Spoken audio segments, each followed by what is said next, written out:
shortages aplenty beyond the realms of dreams. There run minor organizations splitting almost at the seam. Playoffs and conferences run hither-thither, slithering away each day. But no worries, we got it all covered. Everything about the NBA on the ball is Bay. Your favorite NBA podcast in an Indian accent. We're back at it again on a rare off day in the NBA playoffs with some talk, some discussions and guests anew. There are conference finals happening as we speak and at least one of them is supposed to be a close affair. Speaking of conference finals, I've got with me as always a big fan of nuggets, wings, pork ribs, a bigger fan of cheesy jalapeno dips and the biggest fan of taking pics and forgetting to put them on Instagram, Vineet Devaya. Vineet, welcome back. It's glad to speak to you after what seems like 45 minutes. 45 minutes, bro. We just recorded a daily take and we are now back with a podcast finally after all these weeks of daily posting videos. Short form content. And we have a very, very, very important guest. It's probably, would you say the most important guest we've ever had? No, I would not say that. We just had Langston Galloway last week, but no. But in terms of Indian basketball, definitely. Yeah. So on this episode, we've got with us.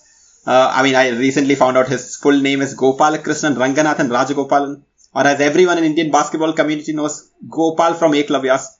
We've got the founder director of Eklavyas, an organization which has spent as much time covering Indian basketball as anyone else. Gopal, thank you so much for coming on the pod. We would like to extend our warm welcome. Thank you so much, guys. Excited to be here. Oh, excited. Excited, yeah. You can see it in my face. The excited Gopal face. mostly people we just want to get here, so you stop messaging us anymore. So you're excited, and we are excited for you. No, I'm surprised to be here. I don't even know why I've been invited, but thank you for calling me. Then let us explore why. There's no point. There's no other reason that Eklavyas has been covering Indian basketball for such a long time. I think the first time we met was in the Red Bull Rain in Matunga. Yeah. And you talked about how Indian basketball is covered so rarely, and you said some epic story about people would be walking on the court while the nationals were going on. The spectators. I was like, can you tell us a little bit about your journey from the time you first fell in love with basketball and shout out to Udupi. Udupi. We're doing the Udupi reference already. I love it. No. So Little Rock School. Little Rock Indian School, which is named after. Do you know Ram Kumar? Was he there when you were there? Oh yeah, totally. He was my super senior, as they call it, right? Any batch which is.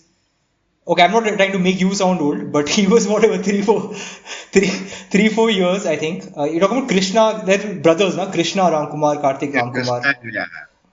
Because I used to play basketball with Krishna a lot.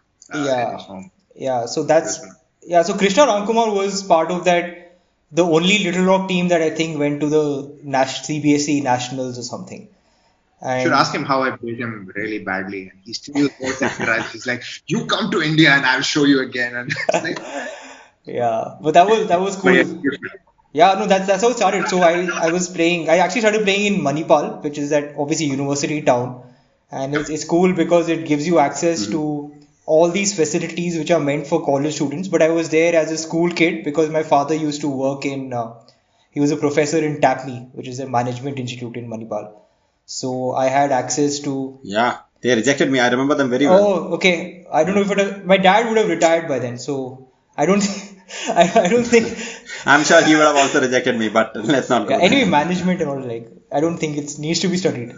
I'm very anti-establishment, but that's basically how it started. I started playing in Manipal, then I started playing for the school team, and then that's pretty much how the journey began. Do you know Varun Nayak? Varun Nayak. He plays very regularly in KMC. I know a lot of people who used to play there. I used to go play with them. Shoban and all these guys. I don't forget their names. But yeah, so it's been, you're right, KMC was, and I don't know if I told Ashwin this story, but KMC is where I got my ass whooped so bad the first time I played with these Americans and Indonesia guys, and just I was like, oh my, because I was the shit in Goa And then I came to Bhuvanendra College for a year, and there I was a shit. We went state. And then I came to MGM Udupi, with an absolute trash team. And then we went and played against SRS and got our asses whooped. I used to, then I went to KMC to play, and then I was just like, shit, I have like 50 steps more to get better, because those guys there, they come from, I mean, for people that don't know, like KMC is probably one of the best college towns in India. They have a lot of colleges there. Some are good, some are bad, but eventually everybody with money ends up there. So, people with money, they play basketball because it's like a rich kind of sport.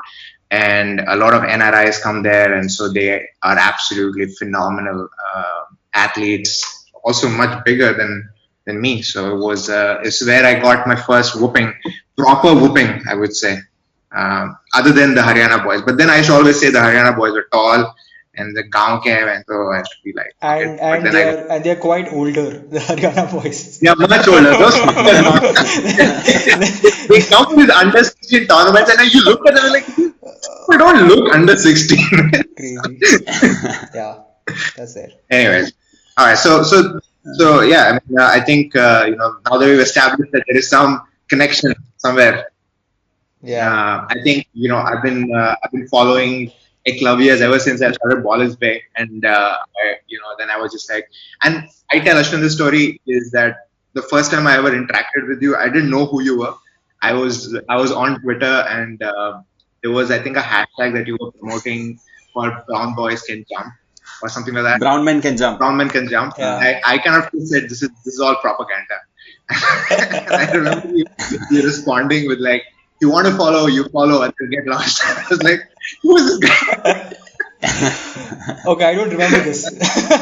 I'm not denying it, but I don't remember, You don't remember this. I'm not denying it, but I do not remember this. No, it's random.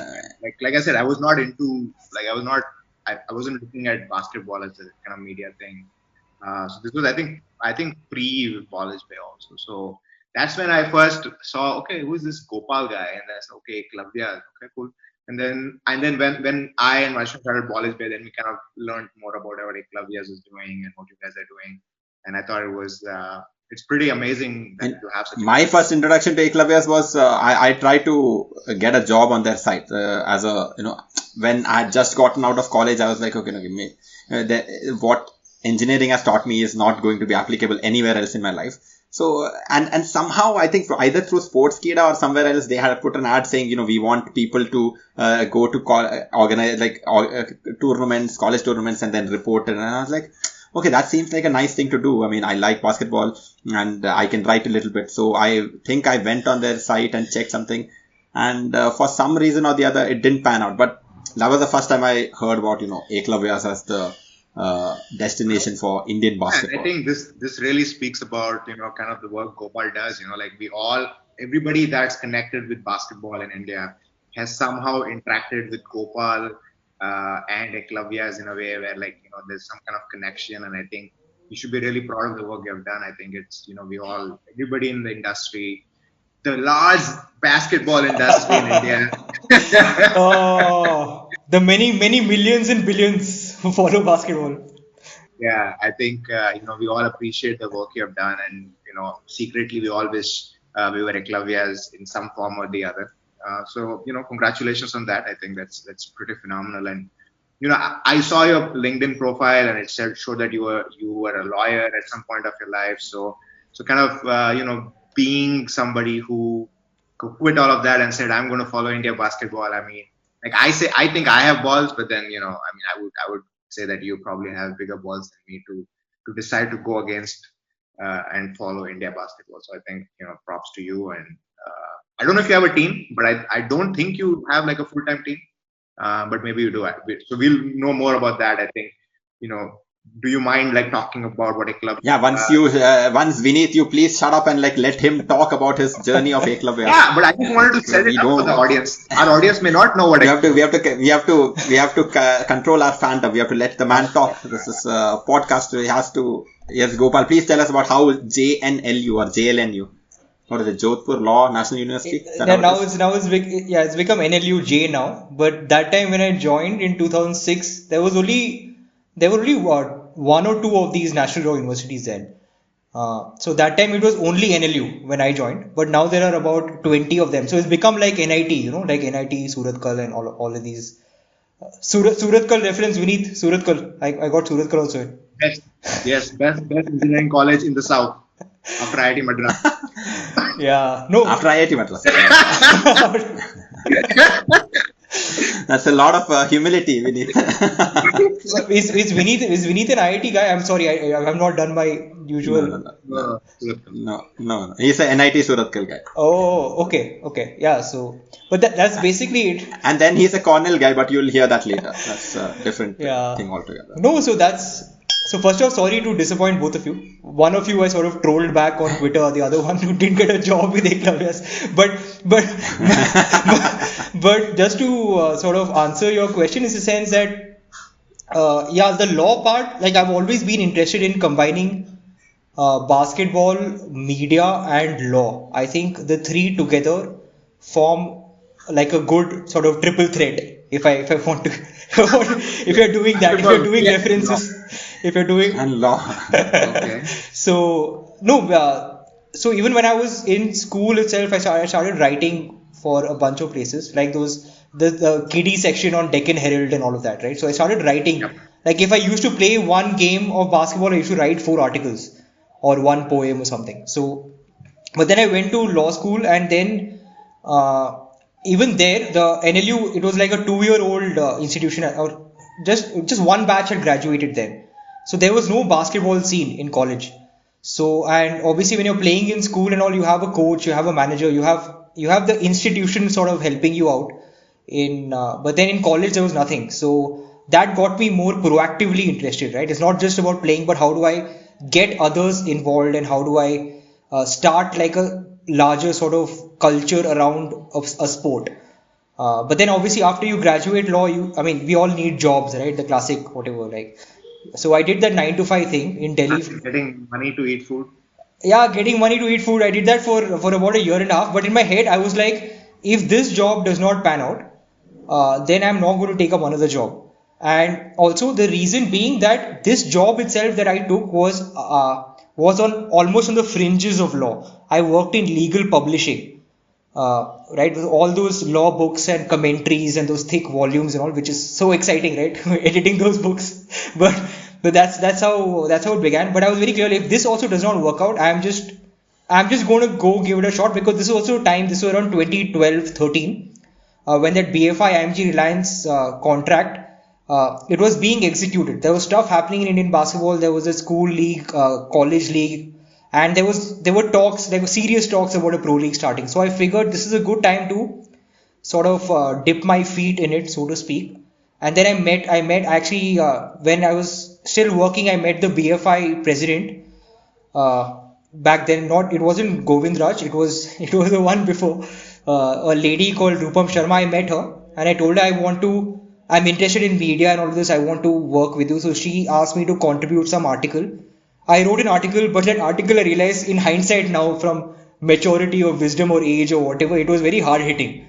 Basically, it was about how officiating basketball in India is not a full-time profession. You can't earn enough money. That was what that article was, and I submitted it. First article? That was my first article. I gave it full. Like I gave it to the BFI president right there. Okay. And I didn't get that job. as you can imagine. I wonder why. But she was pretty chill about it. Like she explained a point of view, but I was like, see, I think it's important for us to be honest. We cannot claim that we are this basketball superpower or this powerhouse. We are not. So let's just address it. And if it comes from the federation saying that, you know what, there are a lot of things we have to improve, but we are being open about it. We are being transparent that, you know what, help us. We'll all work on this together. That was my naivety of my early 20s, thinking that this approach could work. But anyways, that didn't work out. But that sort of planted that seed, that, okay, if I were to start, because the whole thing that I was applying for BFI was to be their media guy, to help them create a website, social media presence and all of that. So all of those ideas, I started forming a structure in my mind in terms of if I was to address this in a constructive way on how to create a framework around basketball content or basketball communications, how would I do it? So that is what basically what should have been BFI has become Eklavya's. Pretty much. That is And the how the word Eklavya's? Why the name Eklavya's? It has nothing to do with basketball as such. it doesn't in its obviously in its very narrow sense, but I'm sure like both of you, like we've all played basketball. Obviously, Vineet, I know you have played for the Railways and you have played at a much higher level than me. Again, Ashwin, you obviously look like a baller. I don't know what your Thank you. But That's the kindest thing you could have said. You look like a baller. You look. the perks the perks of having a law degree, right? You know how to use words. No, so no, but my point is that it started off that way, that the idea is that I think the problems that basketball in India that it faces is the same that any sport outside of cricket face. It's the same thing, right? You don't have oh, yeah, you don't have the that name just made sense to me. yeah, so Eklavya is like the underdog, right? If you know, obviously the Mahabharata reference. I don't want to. Obviously, right now it's this very Hey, this guy doesn't know any Mahabharata and all. yeah. What? What? Come on, man. I love Mahabharata. Okay. It's a great story. But do you know the Eklavya story? Yeah. Dronacharya Okay. and the thing and the finger, no, thumb. Fine. No. Okay. So okay. So kind of knows. Okay. No, so Ashwin, would you want to like give the what do you think could be the reason then? If now that you know the background, like Yes. So I mean, Eklavya. I mean, I think he was not a Kshatriya by caste. So Dronacharya said that I only teach princes and I only teach. And so, as in, Dronacharya is sort of like the Indian public. Like, I will only pay attention to cricket and football, maybe, and I will not look at you a low caste person. So Eklavya still put up a lot. Like he watched him train by himself, did everything by himself, and sort of. Became a respectable warrior in the No, I think of Mahabharata. any respectable warriors. No one knows what. Yeah, he did, man. He did. I mean, it's very difficult to shoot without your right Just thumb, saying but that he there's no did. offense of Eklavya is after that story. That story is just a story. I think before the Mahabharata something was there, but not really much more after that. Sorry. No, I remember it. I've seen the serial, man. I remember it. I didn't read the Mahabharata. I mean, I read some Amar Chitrakatha version of it. I didn't read the whole big ass Okay, anyway, Mahabharata. go But- why don't you explain okay. how that? So in this analogy, I'm just trying to continue this thread of conversation, although it's a bit difficult. But in this analogy, the Dronacharya is the Indian public. Okay, Arjuna is cricket. Oh, Hmm. okay. Okay, and Yeah. Eklavya is all these other sports outside of cricket. Right? Okay. So for me, Eklavya is like the classic underdog story where you have the talent, you have the skill. It's just that you don't have the right environment or the right framework. You're in the wrong place at the wrong time or something. So the idea and the reason why it's called Ekalavyas and not Ekalavya is that there are many such Ekalavyas out there. Right? So it's the idea is to bring this community together, like a group of Ekalavyas, which is basically people who are passionate about the sport to such a degree where they're willing to do it at any cost. Obviously, the idea is not to get people to chop their thumbs, but all these sports, like I remember Rahul Dravid gave this very cool quote: is that when I play cricket, I get paid to play, but if I'm playing another sport in India, I have to pay to play, right? So that is this whole sort of thing which and obviously basketball is being the sport that I have personally played a lot in school and college. It made sense for me to start from this sport, but the idea is that this should in theory be replicated or replicable to any sport outside of cricket in terms of the content that is put out or the kind of community that is built. In theory, it can be replicated, I think, any such community for any sport for that matter. Fair enough. Makes sense. Yeah, now it makes sense. So do you think Ekalavyas will branch out from basketball into other sports? Yeah, so I had started a football page like 6 years ago. Okay, then I realized that the guy who said he would put out content, he sort of he went and he became a full-time corporate lawyer. So then I'm stuck with this football page. What? Okay, then I don't, and you know this, right? We need I mean, you're an entrepreneur, right? This whole thing, you think that okay, you'll partner with people and it'll all work out, and this whole thing of you'll find people and we'll have like a billion-dollar unicorn, all that stuff, right? So anyway, so I did. That is the idea. But there is so Eklavya is already there. Like if they're in extreme adventure sports, there's a page called Eklavya's X. So that does a lot of these sort of. I think that's also a very interesting domain, like skydiving, skiing, surfing. Yeah, Awesome. basically any Kayaking, all river of this. rafting, Yeah, what yeah. is that? Eklavya's triple. Yeah, that maybe later once India is not ready for that yet. But anyway, so then I would love to do combat. Like I want to do something called Ek Combat because I think there are many indigenous martial arts like Kalari Paita and all, which I think deserve more recognition than they get. I'm actually thinking of doing something in chess, but again, these are all ideas out there. But right Chess now, is becoming mainstream now. exactly, I was hoping. I know there's some like YouTube Comedians have taken over chess. Comedians. Yeah, I think I saw some YouTube guy who plays chess with all these like YouTube stars, and I was like, oh, that's good. You know, Yeah. No, getting but some public. Chess recently, like when the lockdown began, chess suddenly got spurred on by this comedian Samir Raina, and he started making it interesting for people to watch again, like making it engaging, I guess. I mean, it was always interesting, but he sort of made it little more mainstream than it was all this while. yeah. But right now it's just basketball, pretty much. That's Okay. Cool. yeah. Okay, so to give context to the audience, the 150, 200 people that listen to our podcast. Wow, Is that's that- good. That's actually a good number. That's a good number. I'm not kidding. That's actually good. Eklavya put out a statement saying that pages that are starting to follow basketball should give some love to Indian basketball, and we do. In Ball is Bay, we have interviewed some Indian basketball players.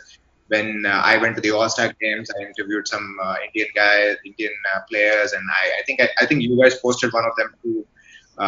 So we do try to encourage some of the players, but we don't follow the basketball scene in India.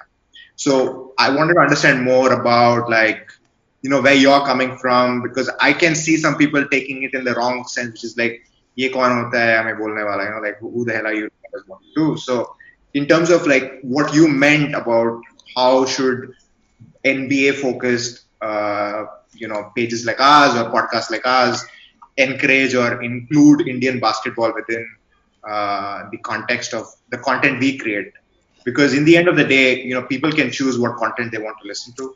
And for example, like I think Hoop Darshan is kind of like a mix of both India and NBA.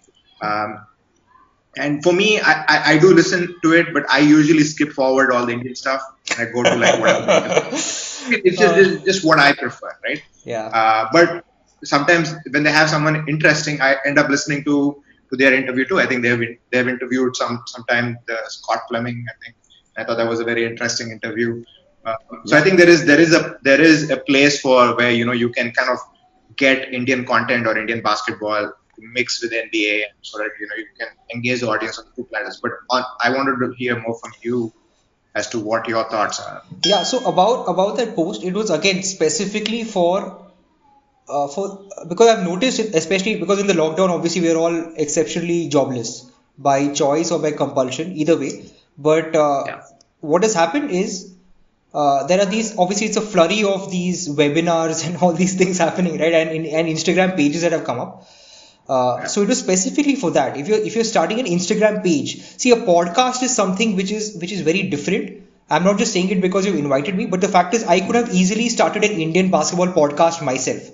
I genuinely believe that it is too soon to have an Indian basketball podcast, because I think that's a second generation sort of content for Indian basketball. It would be too soon. If like It's too long. yeah, it's just too soon. Like people don't even, like, we're still in that level one of most people don't even know who the captain of the Indian team is, right? There was this video that was put out by Bank. I saw the video. So Yeah. So my thing is that and all these Instagram pages usually are started in across India. So my point is that if you're doing this, like why don't you just cover the basketball around you, right? What are the courts around you? Where can people play? Who are the India players or national players who come out of there? Right? You balance that because the NBA is always going to be the benchmark, right? So it's not about ignoring the NBA. Like even Eklavya, like I myself have started an NBA page, right? But even otherwise, I've always tried to put out NBA content as well. But the idea is to show the NBA as a benchmark, saying this is what we have to aspire to reach in terms of how we are developing the sport, right? So, but yeah, that was more for that. And also, again, the Eklavya Speed, like I said, is more of a community sort of thing. It's about activating the community. It's more for people who aren't just looking for content to consume, but they're looking at content which is going to help them maybe connect to like-minded people or to start something interesting or collaborate. Right? It's about planting this seed of some sort of thing. Right? So that's where I come from. Yeah. So we are now in a social media world, right? If there's anything that you do, it has a social media angle to it, and especially basketball also, it can drive engagement. But what is the kind of engagement that you're looking for? Like, what do you want the followers of basketball? Like, because I remember, like, you used to do this series which I found extremely useful, or at least in my mind, it was like amazing thing, which is, can you help me find quotes in this place? Because a lot of ballers, if they end up in a place, they have to rely on like trying to explore in that area if there is a basketball court somewhere. And like I love hearing the sound of basketballs dribbling, like which is how I try to eco-locate where the place is. Nah. But in your case, somebody sends you, like, can you please help me out? Delhi NCR में कहीं पे court है, Chandigarh sector 17 में कहीं पे court है, तो आप बताइए. And like so that is one kind of engagement, right? Where you are activating the community feeling of Indian ballers, because all we want to do is find a place where we can play basketball. Correct. So what other things are you looking for, like as sort of benchmarks for you to be like, okay, this is something that my community should be able to help the whole community with. Like Eklavya should be able to help the community with. Okay. What is your vision for that? Yeah. So I look at it as sort of problem areas, right? So one is finding places to play. That is one problem area. The other one that I look at is in terms of women's basketball, right? Basketball generally, luckily, it's not actually openly as sexist or gender biased, because if you look at all these tournaments that happen in India, the prize money usually is the same, which is great generally. Obviously, there are some tournaments which give more to the men, but women's basketball is again one thing that I want to promote and activate, right? That is one. The third is busting stereotypes. It could be any stereotype around basketball. One is that the same Brown men can jump. Yeah, exactly. That's the whole point. So the whole thing of brown men can jump is because what happened was also in the past I was also working on talent management, right? I was trying to help. I was working along with my colleague Vishnu. Okay. I'm not working with him anymore, but we were trying to solve the talent management sort of. That's another problem area. It's not a content related thing, but about getting Indian players into professional leagues abroad.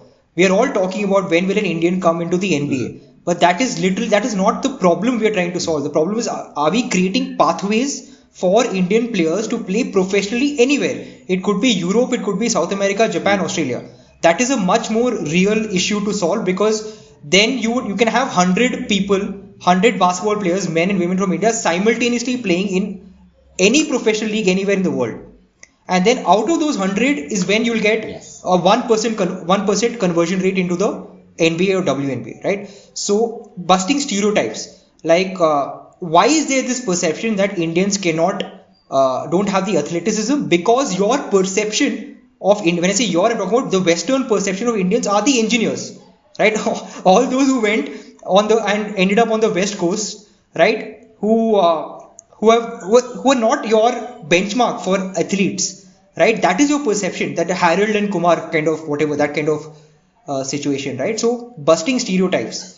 And another stereotype is about basketball being in India. You ask people, they don't know that basketball is an indoor sport, right? There is so that again is a very very specific problem area. If we don't even realize that basketball has to be played on an indoor softer surface, then Yeah. then you know all our knees are. I think that's a good point because I think the I would say like the game is very different on a concrete surface than on a wooden surface. The ball handles differently, and generally I've always felt that difference when you play outside, you play street ball, and then you're suddenly asked to go play like a professional league for basketball. Suddenly, like the whole thing really changes.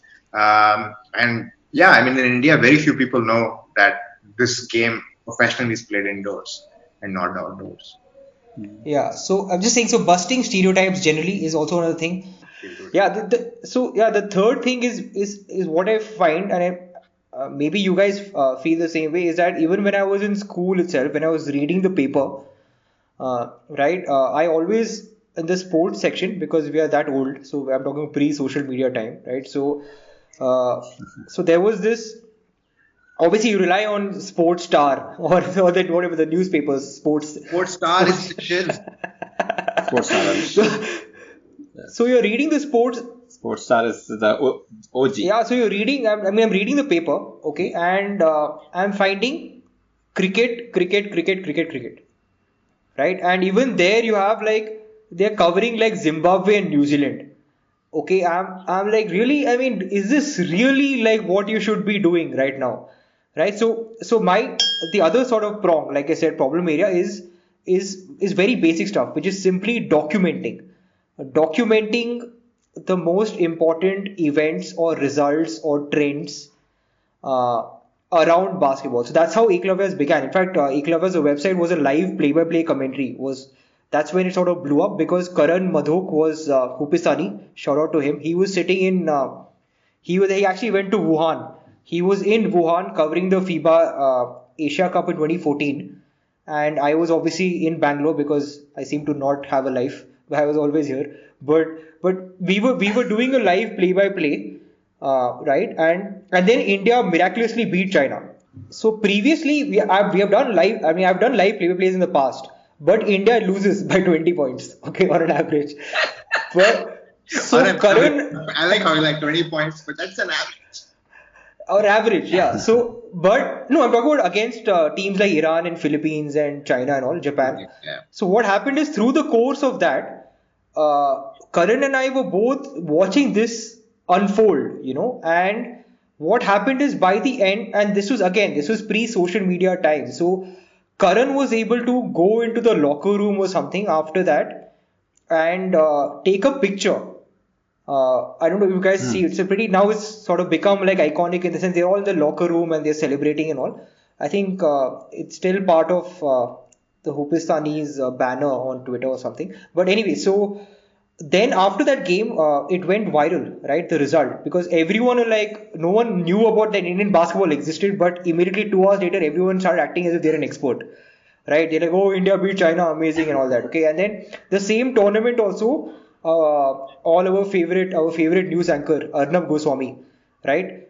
He did a Times Now 1 hour special segment on how Indian Sardar players, Sikh players are not allowed to wear turbans and play. Uh, right? So they did a full 1 hour. He did a full 1 hour his rant. I mean, whatever. That back then he was still trying to be a journalist. Was he ranting back then? He was on his way. Like he was still trying to be a journalist, and he was still fighting for the right causes. I don't mean right wing, but the right causes. He was fighting for that.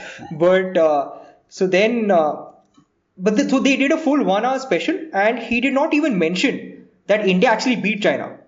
The entire 1 hour thing was about religion, that Sardar players, Sikh players, and all that. But my point is that mainstream media simply does not even cover basic results or basic results which are of national or international level results.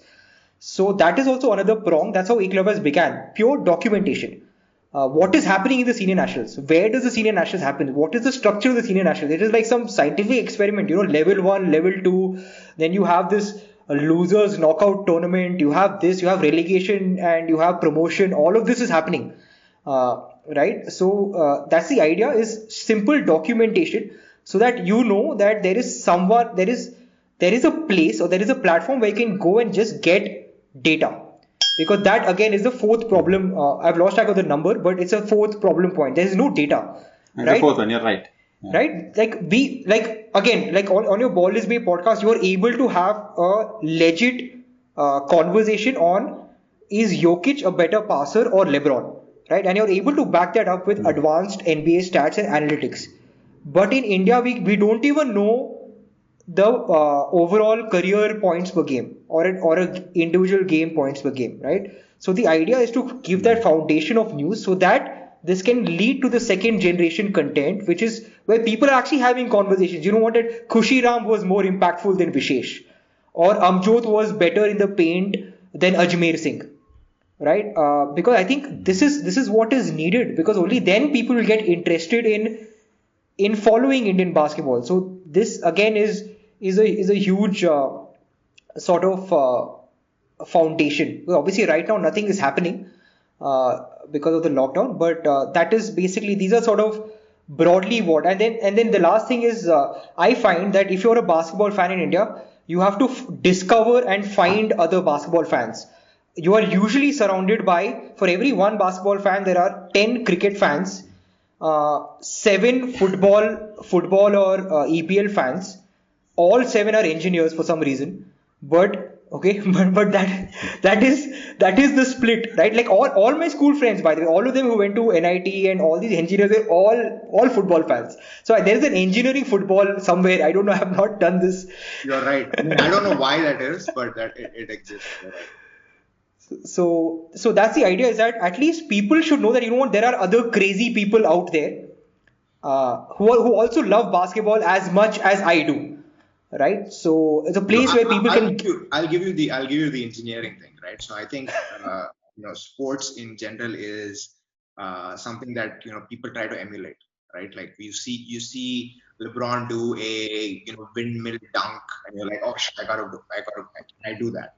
And I think football is a little bit more closer to where you can emulate stuff, where you can try to kick do those like kicks and tackles and donut passes and all that stuff. It's easier to do that, easier to replicate that than a LeBron dunk, or like a Steph Curry 3-pointer from nowhere. Like I think that's where the fascination for engineers with football comes from, that I've seen, is that generally most engineers and most Indians are kind of nerds. We are taught to like go to school, we get your marks till 10th. Kuch nahi hota sports mein. Like, okay, if you're really really talented, then maybe you do something. Like when I was in Goa, and Goa is not very great in sports, I was literally in every like district level team, right? Football, cricket, kabaddi, shot put, 400 meters. Cause what? No, I literally was in all those teams. Like I used to go. Ashwin is laughing.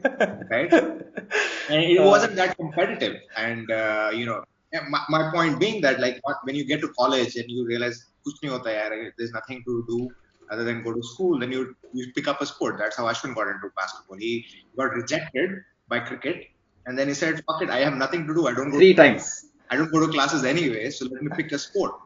And that's where I think I was told in private. I think that's where the fascination for engineers or university grads comes into football, is because that's the only sport that they can see, that they can emulate, right? Because then even volleyball is one of those sports where like really there is no coverage of volleyball, but you see a lot of Indians playing volleyball. Lots of Indians play volleyball, but there is literally no coverage of volleyball. But it's because you can play volleyball effectively enough with and Indians play volleyball very differently. They don't play, none of them are the spikers, or they play very differently, because athletically that's what they're capable of, or that's what they can emulate. Stereotype alert, stereotype alert, stereotype alert. It's not stereotyping, There's no stereotyping. I'm giving you the reason for the emulation. I'm not giving you that this is the only thing you're capable of. I'm saying This is what people see, right? When you look at Michael Jordan, like these are the highlights you see. We don't talk about it. That's why one of the things that I try at least as much as I can with Ball is Way is really talk about the IQ required to play basketball, right? Basketball, in my opinion, is a very, very intelligent sport. You don't have to be very athletic to be very effective in basketball. And that's why you see a lot of these like players like Chris Paul is not very athletic. He's not very, but he's so effective for a long period. Rajon Rondo is not athletic, but they are very effective because they have extremely high IQ. Yes, you need a little bit of skill, but I feel that basketball at its peak is more of an IQ game than an athletic game. And I think if that can be shown to the Indian audience, we love to be smart. We love to call ourselves smart. That's why we love chess and like, oh yeah, I can play chess, and all that stuff. Like we love that idea of being intelligent. And I think basketball itself is a very high IQ sport. You'll see it in the playoffs, like it's not just about who can jump and dunk. It's about what are the plays you're setting. And these plays are set in like a span of 5 seconds. Like you have 3 plays with different settings in the span of 3 seconds, 4 seconds, which is not there in other sports. But we don't talk about those plays because there are, people, I won't say their names, but they're all about like casuals. They don't really talk about these plays in form of this you need intelligence to create these plays. And I think once Indians realize that, oh shit, this is not just about, and I have a little bit of beef about this on the Indian thing where they're all about crossover, ye karo aisa, wo karo, ye dunk karo aisa, usko trick shot. That's not what basketball is. Like that's stupid. That's just social media stuff, and that's fine. If you want to gain following by doing it, that's fine. But really talking about the game as it being an intelligent game where plays lead to scoring, teamwork leads to scoring, teamwork leads to, I think can maybe change the narrative in India. That's what I think. Yup. I hope that happens. But again, this is like you said, this is hard content to package in a way that, because you already need 100,000 people, out of which 10,000 people will appreciate sort of nuance, like breakdown, like b-ball breakdown kind of stuff, right? So, but I hope it happens. I get your point. It is actually a very intellectual sport, and obviously we claim to be intellectual as a civilization, as a society. So I mean, I hope that happens. Yeah, that's true. But I think the Eklavya's aim probably is to spread the word that this sport is growing, that it's not an elite man sport. Because when I started playing, people used to think of basketball as a sport only the bourgeoisie play. Like it's not a sport where, but we know with Dribble Academy's whole aim is to get to the roots, get to the start making people play basketball when they are 6 years old, 7 years old. Try to get them in the culture where basketball is being played. Create low cost courts so that they don't have to go 50 kilometers to find a court. Provide them with shoes, provide them with basketball. Like what they do is also amazing, right? And so those are some misconceptions that exist. And like this sport being like a cerebral sort of sport, I don't think it can be appreciated at this level. Maybe by, like Gopal said, like the next generation, when we'll be able to, a generation would have already learnt basketball, then maybe that sort of nuance would build into this game. Right now, all they want to do is just shoot threes. Like whenever I've seen it, like when I've been sort of coaching at not Dribble Academy, like Hi-Fi Youth Academy and all, the kids they just want to shoot threes. They're just like, we'll get the ball, shoot threes, and that's it. Like they don't understand the game at the level that Vineet is expecting us to understand the game. So they just want to have fun and play basketball as a sport, and I think that there's a little beauty in there as well. Trying to keep the kids in school. Talking about it like going professional, right? Like what he's trying to say is like, okay, we get them to the leagues. I mean, basketball is played in literally every school. Most schools have basketball courts. It's just that they play soccer on it, right? Or football on it. Right? The point being that cricket, they play cricket, dude. They play cricket on it. They use the pole as a wicket. For me, like it's just if you just show the beauty of like a simple thing, which is like a high pick and roll. That's it. You just explain to two kids that this is how you score a basket instead of saying, I'll tell you my one experience. Okay, I'm hijacking this part, but I'm going to give this one experience. So when I used to play basketball, I used to have this one move where I would go for the layup, but I used to not put a straight up layup. I used to like spin. You remember the Jawad Murray thing? The Where he English, the spins and English, the yeah, English on no, the no, glass. Ha I ha ha. spin in the air, and I didn't know I used to spin in the air.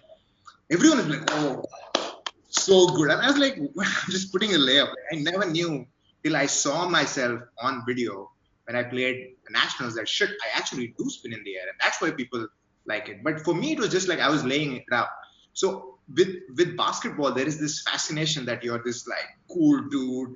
Everyone's like cool who plays basketball. Like all the girls want to like date basketball guys, and I think that takes away, that kind of creates that like barrier for people to think, oh shit, I can play basketball. I'm not that cool, right? Because they see all of this stuff, and I feel like the more you just say, okay, a simple high pick and roll is not, you just need to know how to roll, and the top guy needs to know how to pick, and that's it. You'll get an easy two. You don't have to worry about it. You don't have to have fancy layup.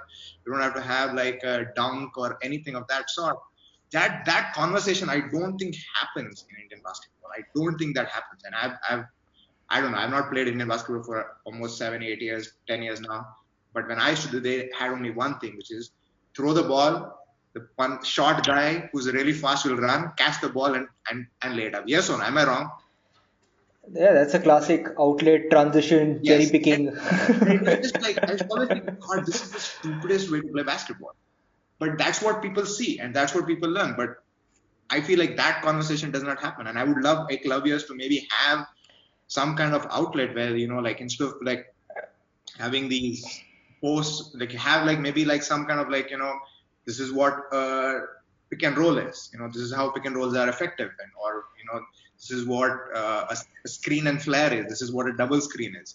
Because once that technicality you can promote, I think people are smart enough and they want to be smart enough where they can use that in games. But I don't think that's Yeah. what most people promote. Yeah, no. So there are a couple of things in what both of you said, which is I'm still trying to keep track of the number of reasons why, or the problem areas Eklavya is trying to solve.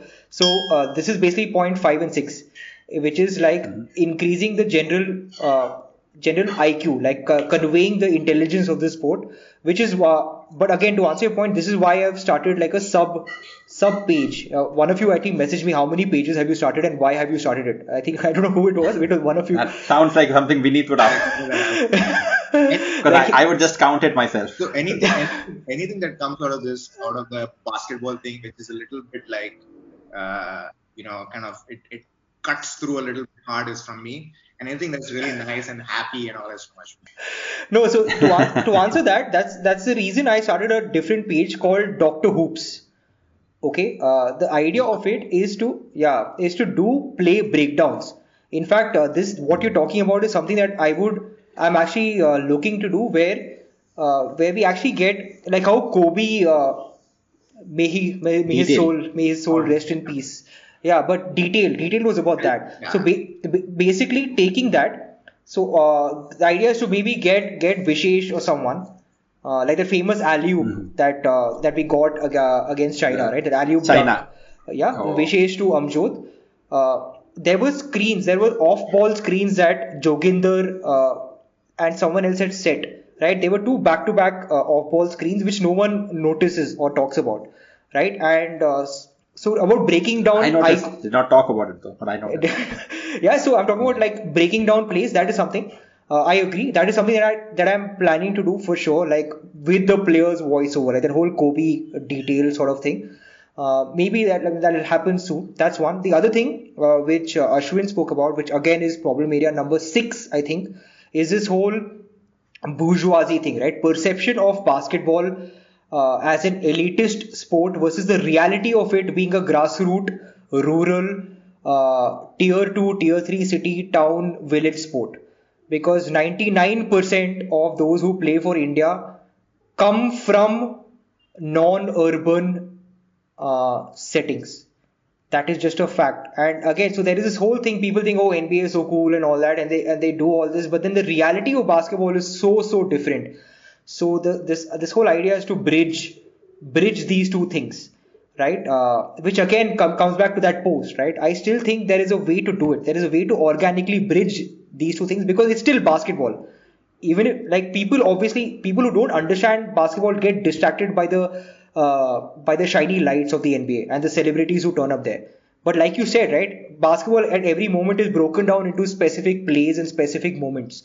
Whether you're playing in the NBA or playing in Indian basketball, you need to have you're playing basketball, right? So how can we, and not just Eklavas, even you guys or anyone, all of us who are creating content around basketball, how can we bridge this thing between perception and reality?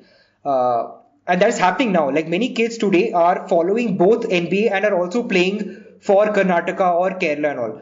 10, 15 years back, there was a huge gap. Like they were only playing Indian basketball or they were only following the NBA and sitting at home, right? That armchair thing, that also is a huge problem. But I think now I think it's happening, and I think good content also, if sort of localized content can still be packaged in a way that sounds cool, right? Which sounds like Ted the Stoner kind of thing, right? Which comes from a place which is so-called sophisticated. I don't think it is sophisticated. I just think it's an outcome of our privilege that our backing we watch whatever Western sitcoms, so we're able to use certain words and certain phrases. But that's again the idea that if I'm talking about Indian basketball, I should still do it in a way that sounds like, you know what, this guy is still seems, or this page or this content still seems cool. So the idea is to attach this coolness to Indian basketball and local basketball, right? So all these, I mean, these are all the sort of things that go on in my head. I don't know if that translates into what actually comes out, but that's the idea behind the kind of content or the thought process behind whatever gets put out on the Eklavas pages. Makes sense. I mean, I think we could talk about Indian basketball and the issues that plague it for 5 hours, and it will still not be enough, or like write multiple books. But on this podcast, we have to talk about some NBA, otherwise the NBA is going to take our sponsorship away. One day it will be that. So I mean, one day there will be sponsorship which they will threaten to take away if we do anti-China stuff, whatever. Like it's a different. Let's not go there. You have China kind of things. So Gopal, I mean, I'm sure you're following the NBA playoffs. Like, do you think?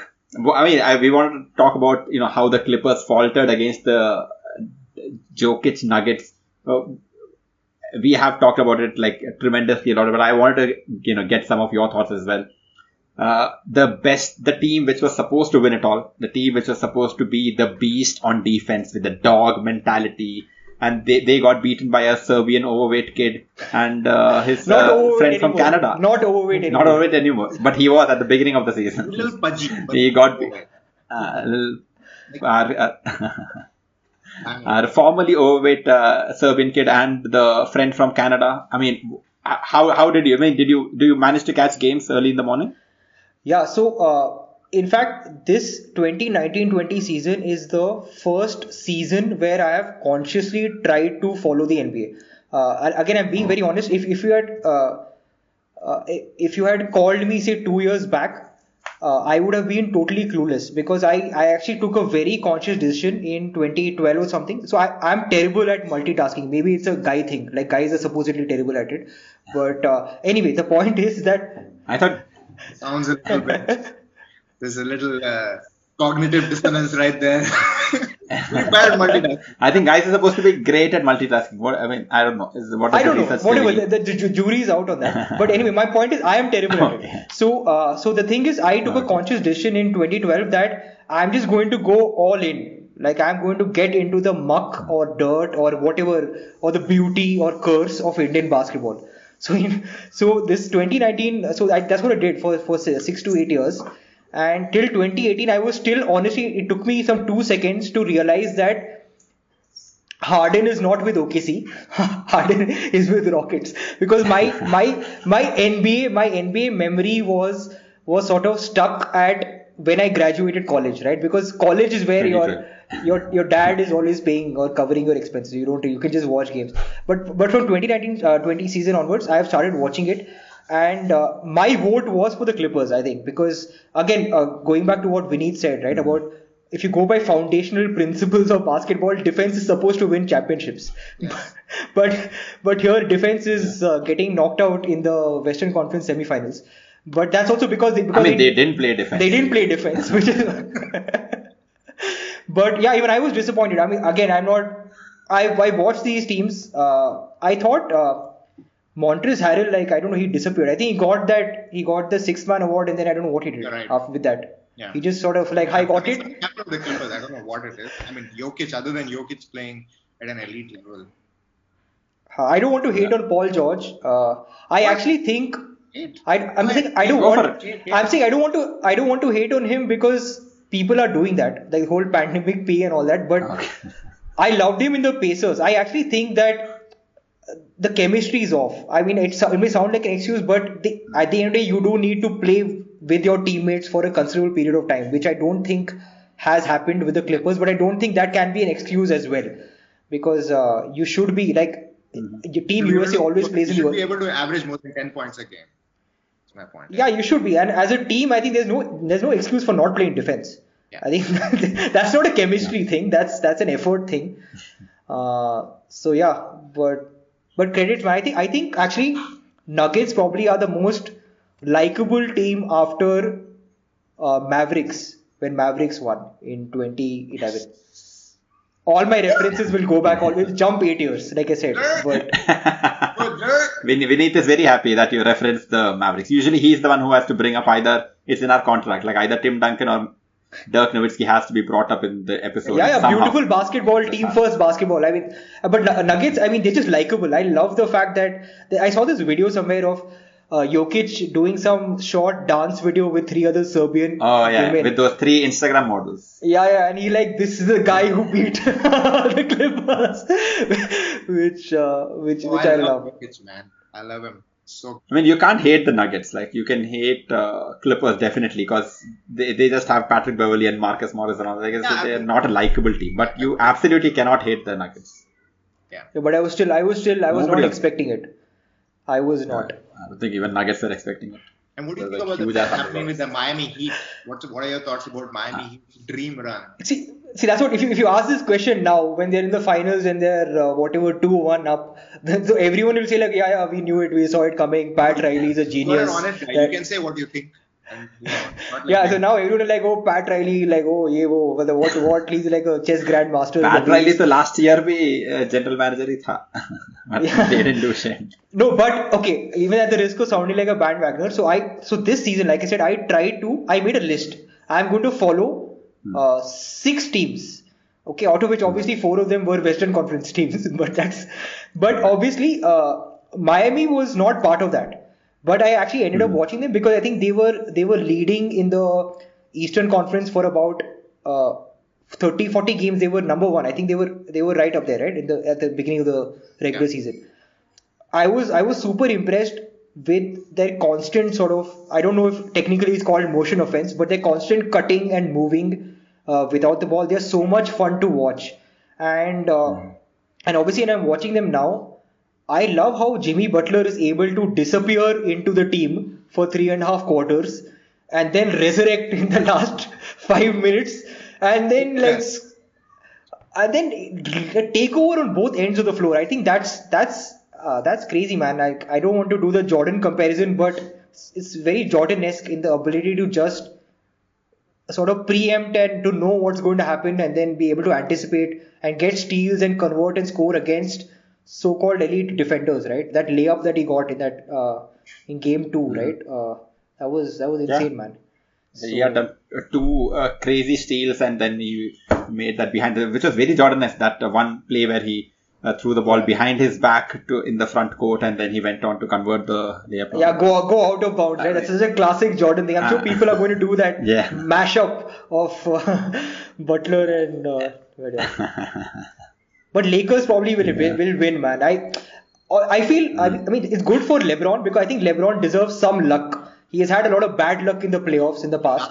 I think Golden State Warriors was extremely bad luck. That was a really bad luck, 3-year bad luck stretch. So I think but I still obviously as a basketball fan, we would have wanted the Clippers Lakers finals. I wanted a conference Kawhi finals. showdown again. That's the only thing I wanted. I didn't really care about the Clippers that much, but I wanted a Kawhi LeBron showdown. Yeah, that would just been fun. I think that would be the virtual finals if that had happened. But if Kawhi had stayed in Toronto, then we would have seen that finals. But he didn't. That's one more thing. Honestly, I don't. Maybe you guys can help me. I generally at the start of the season we all knew that Raptors were lacking a superstar. So I don't understand. Like, it seems like such an obvious problem to solve. If Kawhi goes, you get someone else, right? You cannot, like, with role players, because even Miami Heat have Jimmy Butler in that sense, right? But Raptors don't really have that alpha dog. Like, Pascal Siakam is still, I think, 2 years away from being that player. Yeah. So I think the beginning of the season, like with Pascal's form at the beginning of the season, they thought he will fill that role up, and in the playoffs he could not do that. I mean, like he had a shit series. Let's not make two bones about it. But I think they hoped that he would have a better series. yeah, but that's something it is to be expected, right? I think we all like. I mean, it's sort of, I don't know. It should have been addressed. I still think like Celtics also, like, I don't. Lakers are going to win, man. Like, I'm going to be very surprised if an Eastern Conference team, whether Miami or Celtics, win it, because again, I'm old school in that sense. Like, where is your true center? You still need that. You still need agile bigs. Yeah, I don't think Celtic. Anthony Davis then, better. Yeah. I mean, if Anthony Davis is there, then you don't have to He's worry really about it. a true center. I mean, he's a kind of power forward also, right? Like, I mean, he played power forward. I mean, I think he was listed as power forward, but I mean, if you are 7 feet tall and you can shoot threes, then you are a modern day NBA center. Plus, if you move like that, then you can find a place anywhere. Yeah. But Yeah, so okay. I don't understand that. Yeah. Anyway, go ahead. Yeah, I mean, so yeah, I mean, we'll do our this or that sort of questions, and we have some questions. I mean, just rapid fire questions. Don't think too much about it. Some NBA related, some little Indian basketball probably related. Okay, let's start then. If you could change only one thing about Indian basketball, either by way of coverage or like something that you could change, if a genie gave you one wish that you wanted to be granted, what would it be? Remove politics. Politics. Is that just one wish, or is that like a plethora of wishes? That is You have to an remove. overarching wish that if this gets solved, everything else will get sorted on its own. So Okay, I mean, on the same vein, Okay. my question is pretty much similar. If you had to wave a wand and get rid of either Bangalore traffic or the BFI, which would you do? Bangalore traffic, man. Bangalore traffic is bad. Oh. Bangalore. Oh man, because like BFI is like, okay, one person goes, someone else comes, right? It's not going to help. Bangalore traffic at least is helping the entire city, and it's helping me personally, which I think. That's true. Anyway, so Okay. If you could bring back one thing into Indian basketball, would you bring back like UBA for professionals or UBA for school? I would do like a school and college league. Like I think that's needed, because that's what is going to create the talent and create that pathway going up. That's what I would do. Okay. Okay. Last one. I mean, favorite player in the NBA, LeBron or Kawhi? You can go for it. Oh, LeBron is. Oh, finally a tough question. LeBron is amazing, but I think if I had to pick a player in my team today, as of now, 35-year-old LeBron versus however old Kawhi is, I think what 27 or something, I would pick Kawhi as of today. If I had to pick a guy, yeah. All right. A club like 10 years ahead, would you be like proud if Eclavias was a successful media company or a successful like kind of a social, not I wouldn't say like a non-profit, but like kind of like a grassroots movement kind of social thing? Which one would you be more proud of 10 years down the line? If I can choose option 3, then I would just say Eklavya just wants to be a catalyst. Catalyst of yeah. But it has. Okay. But successful media company, man, for sure. I want to make money. It's not like I don't want to make money. It's just that there is. It seems like it's an either or right now. Like either you can make money or you can spit what you think are truth bombs. I wish I could earn money spitting truth bombs, but that doesn't seem to be happening right now. That's wishful thinking. Media is not about the truth, my friend. It's about saying what the people with the money want. That's what it is.